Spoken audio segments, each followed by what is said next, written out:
Hello guys and welcome to Wise Warriors Path.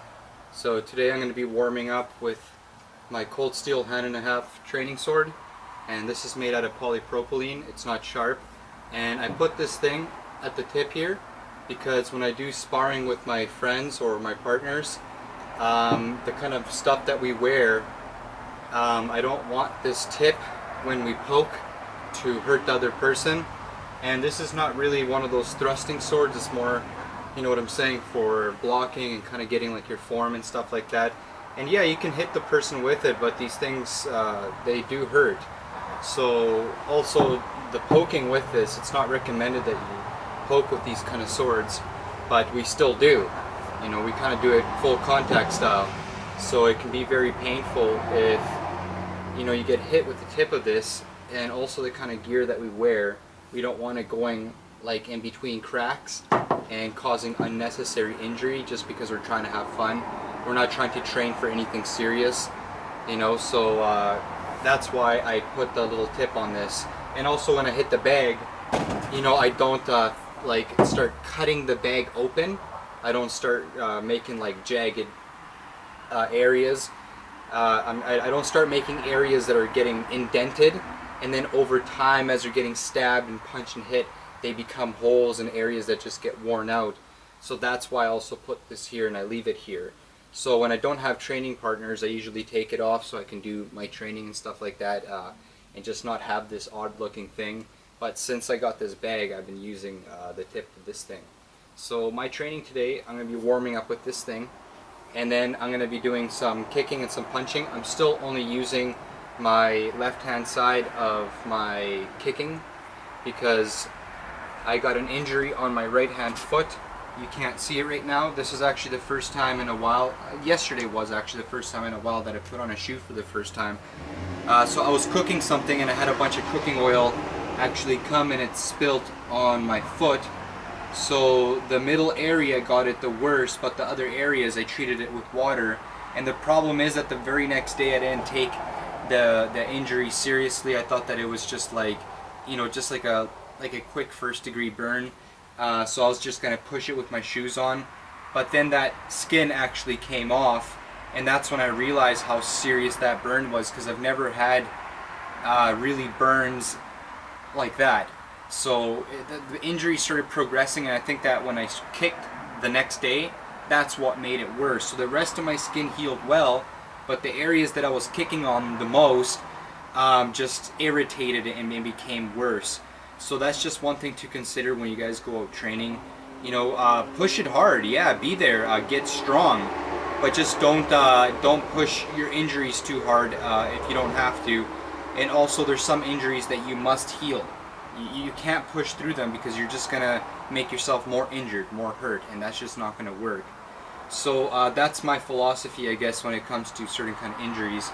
So yeah, I'm gonna do my training with my right hand side, but I still do kicks.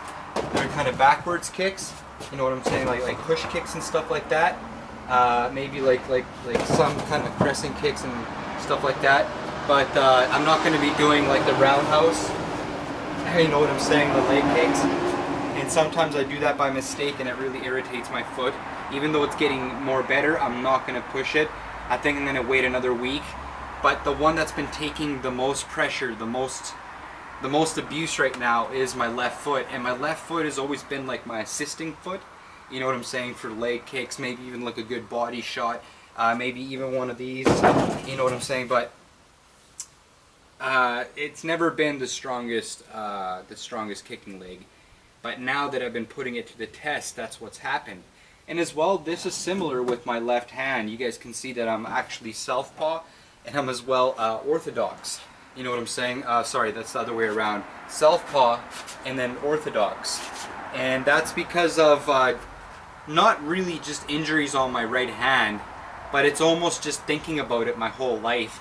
I'm like, hey man, like, how am I gonna, like, you know, deal with someone who has like who's a southpaw? You know what I'm saying? How am I gonna deal with different styles if I only got one hand to use? Like, I'm using my swords and I get really tired with one hand, and it's like I use this hand and it's all weird and stuff, but there's so much energy in it, but I can't use it. So it actually mainly began also with my swords. That's when I really started incorporating it into my fighting styles. When I was younger, I would always use my right hand side, but I was never prepared for an injury that would, like, you know, push me to my left hand side. And before I've gotten injuries on my right hand, because it is my punching hand, and it's the hand I mostly use for things. So I have gotten injuries on my knuckles, injuries on my fingers and stuff like that. I've gotten cuts and just bad injuries that it's just left me not able to use my hand for weeks, months, even like half a year. So I've had to rely on my left hand, you know what I'm saying, like rolling stuff, packing stuff, you know what I'm saying, just like trying to write stuff, you know what I'm saying, trying to like play with stuff, fidget with stuff, you know what I'm saying, like let's just say like trimming something on my hair, you know, and it's all odd, you know, because I'm not used to it. I'm always used to my right hand, you know what I'm saying, just doing things, like even shaving, it was all with my right hand. So I'm like, what is this, you know what I'm saying? So I started incorporating everything that I do with my right hand on my left hand, and I started challenging my left hand to work strong to keep up with my right hand. And now my left hand has potential and strength that I never knew it had. In reality, my left hand is a completely different animal. It's a different style. It has different ways of punching, different ways of blocking. Well, of course, it's the same, but you kind of get what I'm saying. It's almost like with your right hand, you got a specific way you do it, like your body's synchronized to it. But when it comes to your left hand, you almost kind of got to relearn those things. You got to incorporate what you do with this hand, but now on this side, with this hand, and it can be very it can be a new challenge, and you learn how to do things differently. I'm telling you, like you just got like different ways of kind of moving it, different ways of doing that synchronization that allows you to do moves that are near perfect. Because you know, we're, as human beings, we're like the most perfect thing, I guess, created on this planet. But the thing is that we still got limitations, and we gotta perfect that perfectness that we have. So that's why you go out there and you train. So enough of my blabbering here. I just thought that I'd make a like a hands-on introduction and just let you know what I'm gonna do. So yeah, it's gonna be a warm-up with this, and then it's gonna be usually starting off with boxing and then a little bit of kicking.